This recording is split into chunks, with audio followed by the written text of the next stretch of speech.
узнал об этом, был шокирован. И до сих пор. У нас было свое здание ВДНХ. Выставка достижений народного хозяйства. Вообще первая ВДНХ, выставку достижений народного хозяйства, проводили под даже открытым небом еще там на десятилетие Коми Республики, где-то там в парке проводилось. Вот. А вот здесь сразу после войны, что очень шокирует, только война закончилась. Еще карточная система, но уже вот здесь отгрохали здание под ВДНХ. 46-й год. Оно деревянное, штукатуренное. Вот, значит, но с достаточно приличным количеством залов. Оно было длиннющим, вот туда аж до этого, до катка туда уходило. Вот, там был спуск такой, ротонда такая там была. Вот оно такое длинное, есть фотография сверху с самолета. Вот как видно, что оно довольно длинное, это здание.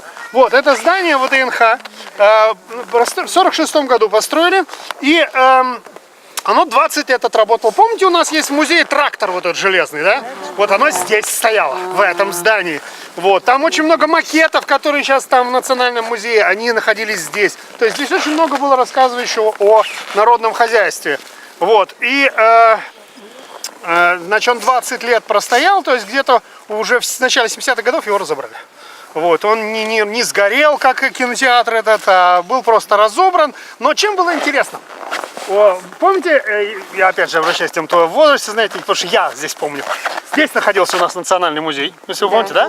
Я помню, сюда ходил, здесь очень любил, я не знаю, каждое воскресенье я приходил сюда и пялился на вот этих первобытных людей, которые там стояли и уходили. И может быть из-за этого я потом стал археологом, то только это меня так, прям вот так, это фантазия колоссальная. Чем было очень интересно? Люди приходили в музей и топали сюда сразу. Именно расчет именно такой был. Зайти сюда, посмотреть здесь экспедицию, потом идти здесь. То есть здесь о прошлом, о природе, а сюда заходишь, здесь о том, что сейчас, и довольно еще больше экспозиция. Вот, пройти, посмотреть. И, собственно говоря, это составлял такой единый комплекс. Вот, созданный. Вот, так что, ну, вот, я еще, так, во-первых, вот эта фотография, да? Вы заметили тут с такими памятники, гипсовыми памятниками, да? Статуи-то тоже куда-то делись. Это эти работники, как, по-моему, тут солдаты и какой-то работник. Вот. Ну, понятно, 46-й год, тоже после войны. Где, да? Куда кончились. А? Тоже неизвестно, куда кончились. Надо отследить. Ну и еще вот эта фотография, это как раз хорошо видно улицу Орджоникидзе, да? Ага. Вот, и вот он там вдалеке виднеется, да?